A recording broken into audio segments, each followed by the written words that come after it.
It's been a while since we listed our most wanted recruits, and UF has done some insane work on the trail to make this a whole lot easier on us. We're going to get to the recruits now, but stick around because we're going to tell you why Billy Napier has a huge advantage over just about every other coach in all of college football right now. So stick around.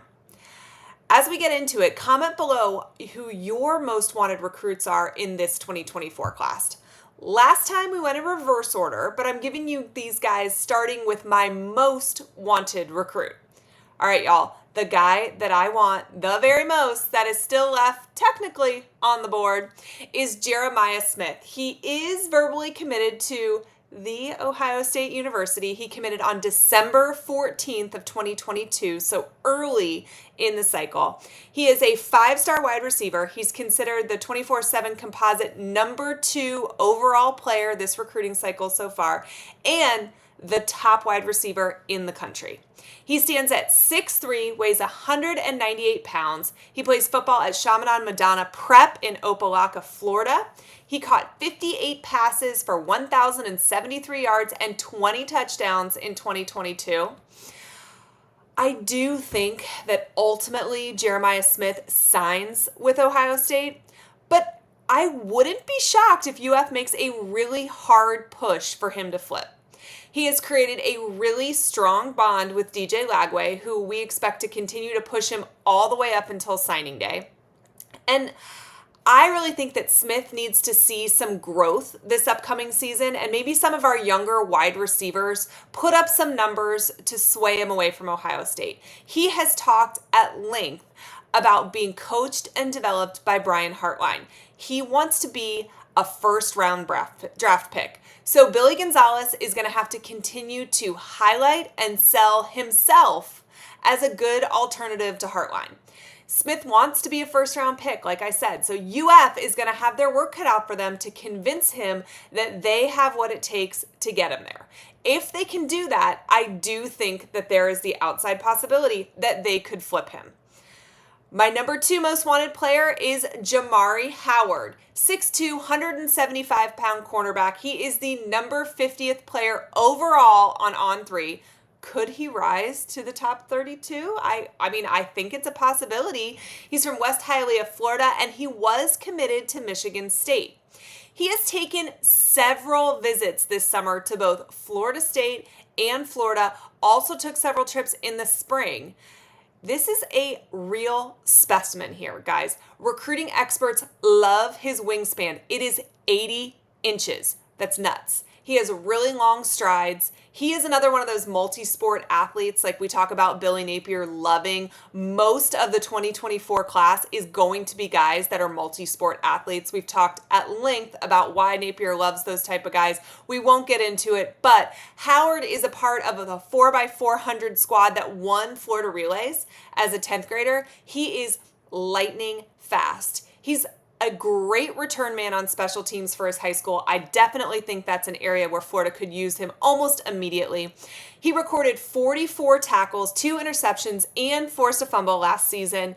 This is somebody that could make an immediate difference for Florida's defense. We need the secondary to improve. Jamari Howard could be that guy. Number 3 on my most wanted list is Fletcher Westfall. 4-star athlete. He is the 11th best offensive tackle in the country according to the industry rankings. Y'all, size, and more size. 6'8", 295 pounds. He's from Leesburg, Virginia. Recruiting predictions on this one are kind of all over. Everybody wants a piece of this guy. There's so many schools involved. Both Virginia schools are interested. Maryland, Clemson, Arkansas, Georgia, Auburn. Like I said, everybody wants that kid. All of this to say there is plenty of room for Florida to get in the mix. We know that the University of Florida made a great impact on him when he came for his official visit. He came with both of his parents. They tweeted all weekend about how much they liked UF. And, I think they made a really good impression. I know rivals make jokes, but listen, this is where UF can really sell having 2 offensive line coaches. This is at least the second time that he's been on campus. He was in town in November last year for the South Carolina game. This one, that was a great game for him to be at, obviously. This cycle, this official visit, this was the perfect trip for him as well. There was a lot of guys that popped that weekend. I definitely think the environment was a really huge sell for UF. And listen, Fletcher Westfall could make an immediate impact for UF. He has huge size, body type to be a prototypical left tackle. He has the length to match his frame. He is a two-way player. He takes meaningful steps at defensive end as well. That means he's got a motor, guys. Really explosive, mean on the field, which is something you love to see in the trenches. He's got really quick feet, really strong lower body, and a really high football IQ. Okay, UF needs offensive linemen. We know that championships are built in the trenches. We've talked about that a lot on this channel. I think that Fletcher Westfall could be a huge pickup for the Gators if they can close the deal here. Just before I get to the next recruit, if you appreciate the list going most wanted first, do me a favor and smash that subscribe button. We've got some great stuff coming up for you very soon, and you do not want to miss it. Thank you for those of you who watch every video and don't miss any. All right, number 4 on my list, Ethan Callaway, 4-star offensive tackle from Mooresville, North Carolina. Visited during the spring, but he took his official the weekend of June 2nd. Then he went to Georgia on June 9th, Penn State on June 16th, and then he finished up with LSU on June 23rd. So he has really taken the tour of some of the top programs in college football. Florida did make a good impression from all of the interviews that he did, and I think that the Gators sit in a good position right now. I don't think anything is set in stone. Florida will continue to push, but I think that Ethan liked what he saw from UF on that weekend. He is 6'7", 300 pounds. Again, we talk about this all the time. You can't teach size. And for that size, he is very athletic, moves really, really well. This is somebody that, just like we talked about Fletcher Westfall, could really be a key piece of the puzzle. The trenches are where it all starts, guys. He's from North Carolina, so those schools are heavily involved, but it is thought to be pretty much a battle between UF, Georgia, and LSU, and maybe Penn State. He did take an official visit there as well. On3 has him listed as the 8th best tackle in the country. He is in the top 100 of their rankings, and I just cannot stress it enough. Winning starts in the trenches. We've talked on this channel a lot about why it's important to oversign offensive linemen, why you really need to continually go out and recruit a ton of them year in and year out. And that's because at a lot of schools, it's the biggest guy that's put on the line. So there's a lot of development that needs to happen when offensive linemen come in. So you want to oversign them because you don't know who's going to pan out or not. But I'll tell you what, Westfall and Callaway, those are two that are absolutely going to pan out. They're monsters. They could be massive for UF if UF could get a commitment from one or both. Both would be ideal. Next up is Chance Robinson. He is currently a University of Miami commitment. He is 6'1", 180 pounds, 4-star wide receiver at St. Thomas Aquinas. His junior season, he had 540 yards receiving, 13 touchdowns, and 29 catches. Okay, so if you do the quick math right there, that is almost a touchdown every 2 catches. That is crazy. He is the 111th player in the country, according to On3 industry rankings. He took official visits to UF and Penn State. Miami's was just this past weekend. It's where he finished up. Recruiting experts say that he understands the importance of run blocking. And if you know anything about me and wide receivers, I like a wide receiver that is not afraid to block. He's got really quick feet and he has very strong hands, and his thicker frame allows him to really win those battles with DBs. So his size is going to be an advantage here. I think Miami is solidly in the lead, but there's a long way to go until signing day. And if their season ends up anyway, like I think it could, I don't know if Chance Robinson stays with Miami. I think that UF does have an opportunity to steal him here, and that would be huge, right? Anytime that you can take a player that you really want away from your rivals, It is killing two birds with one stone. Miami doesn't have him anymore, and you get the guy that you want. It is important to be able to keep players from the state of Florida home, and it is important to come out on top against other Florida programs if it's a player that you want. So Chance Robinson, he's sitting at number 5 for me. Number 6 on my list is LJ McRae. He is a 4-star defensive lineman from Mainland High School in Daytona Beach. Guys, this is super close to Gainesville. It is the Gators' backyard. If there are players in Daytona Beach that the Gators want, they should be able to snag them. He is 6'6", 260 pounds, so big guy. The number 136 overall player, ranked number 14th defensive lineman in 24/7 Sports composite rankings. The Daytona Beach native is also the number 22 player in the state of Florida.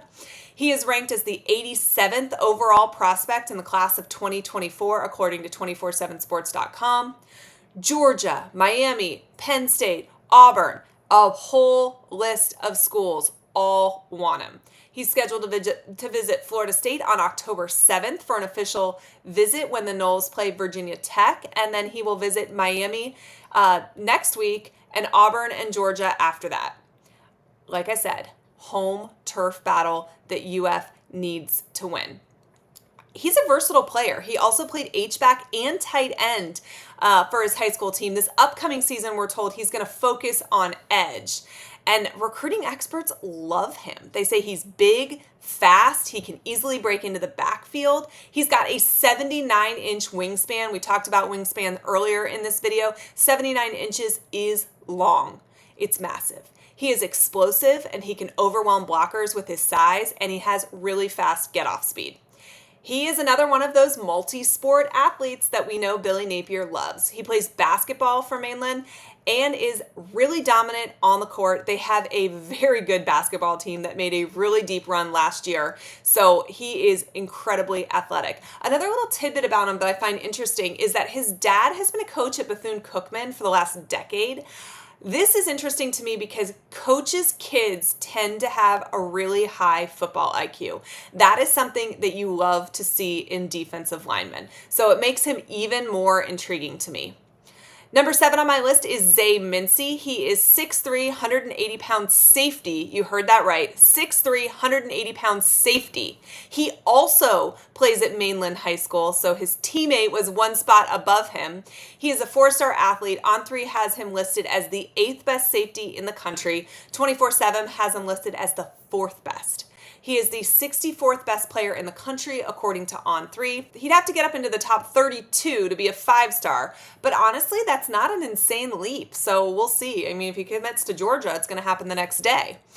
38 tackles, 8 pass breakups, 3 interceptions, and 2 forced fumbles on his junior season. On3 has the Gators with a 93% chance to land him, so obviously they are pretty convinced that he will be a Gator. Really big frame for a safety, sound open field tackler, straight line speed. He is another one of those multi-sport athletes that we know that Billy Napier loves. He runs track and he plays on that same basketball team, 2-time state qualifier in the high jump as well. He's already visited UF twice this year. He visited last year for the Utah game. He really likes the Gators. Really good athlete Florida is trending very well for right now. He could be a kid that announces for UF sooner rather than later. We've mentioned this earlier, but Billy Napier has a huge advantage over so many other programs, and that is the fact that the base of his recruiting class is already set. And he's able to be incredibly choosy with how he fills the rest of the class. Rivals said that the 8 commitments that UF got in 10 days was just a PR stunt. But what it really is Napier and his staff getting the bulk of the class in and locked before the season so that they can be extremely picky moving forward. It also allows them to take some massive swings at guys like Jeremiah Smith and others. I am so impressed with what Napier has done with this class. The kids that are committed to this class know that last year was a tough year, all right? Fans know it was a tough year, but they're still buying into what Napier and his staff are selling on the trail. And let me tell you what that means to me, okay? If you saw what happened last year for UF, you know that Florida has a lot of improvement that they need to show. They need a lot of growth. Billy Napier has his work cut out for him. So when he can go on the trail and sell guys, listen, look, we didn't win very many games last year. We're not a very good team. You could come in and have an immediate impact. You could help us get to that promised land. You could make us better. There is a spot for you if you work hard to have an impact on this team. These guys are eating that up. And what it also says to me is it's not going to matter a whole lot what Florida's record is this year, because Florida's record was terrible last year and they're already all in. So it's not like anybody's expecting Florida to win 10 games. These players know that Florida has its work cut out for them. They're coming here to help fix that problem. And listen, if Florida hits on any of the guys in these videos, or all of them, or most of them, they're going to be knocking on the door of a top class in the country. Want to know what their chances are of getting that top class? Click right here to find out.